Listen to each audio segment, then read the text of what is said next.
कहते रहो, राम राम कहते रहो, और धरे रहो मन भी।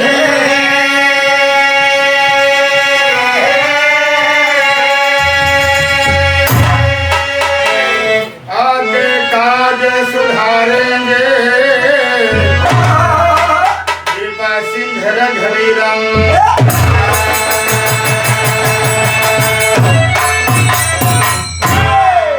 देखे भैया, हम लिखी भैया की देख रेख में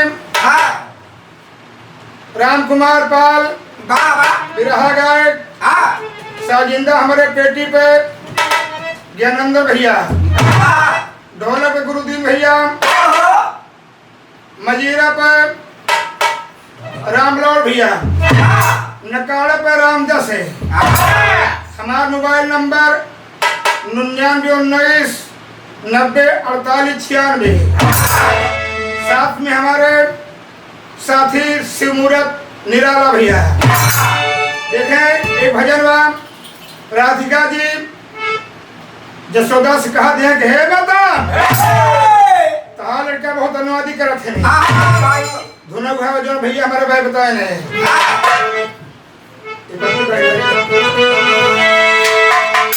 नजर हम मार के लगा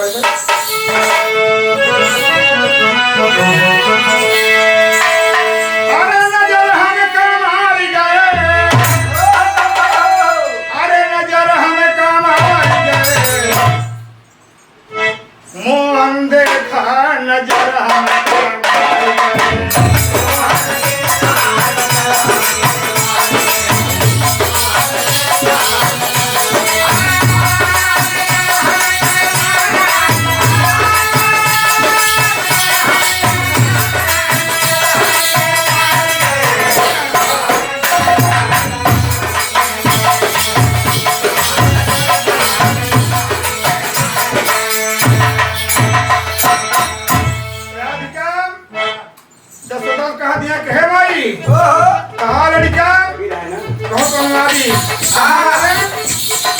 पहली नजर हमका जमुना तीरे मार।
नजर हमका अपन घर पर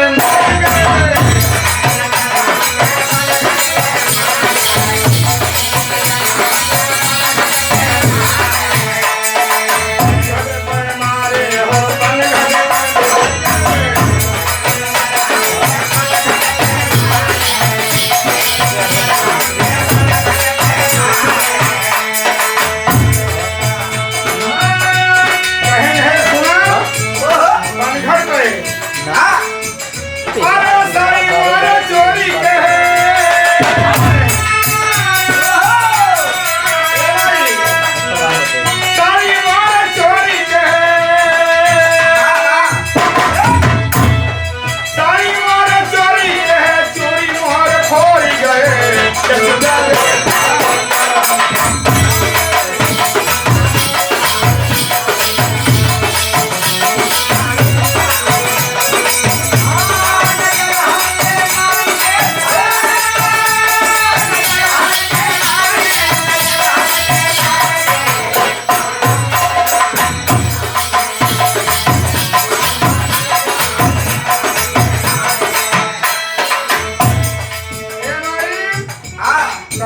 अनुवादित हैं।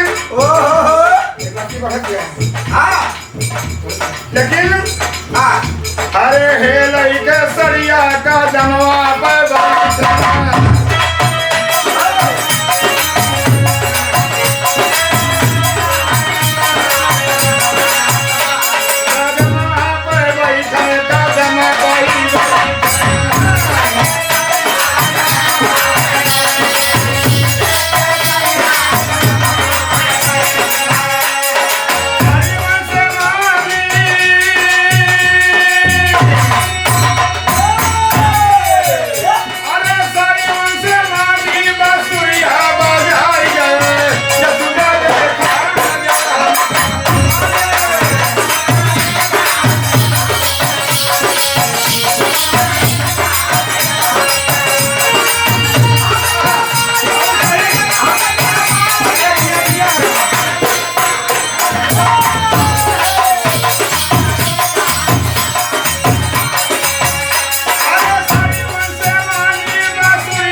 परिचय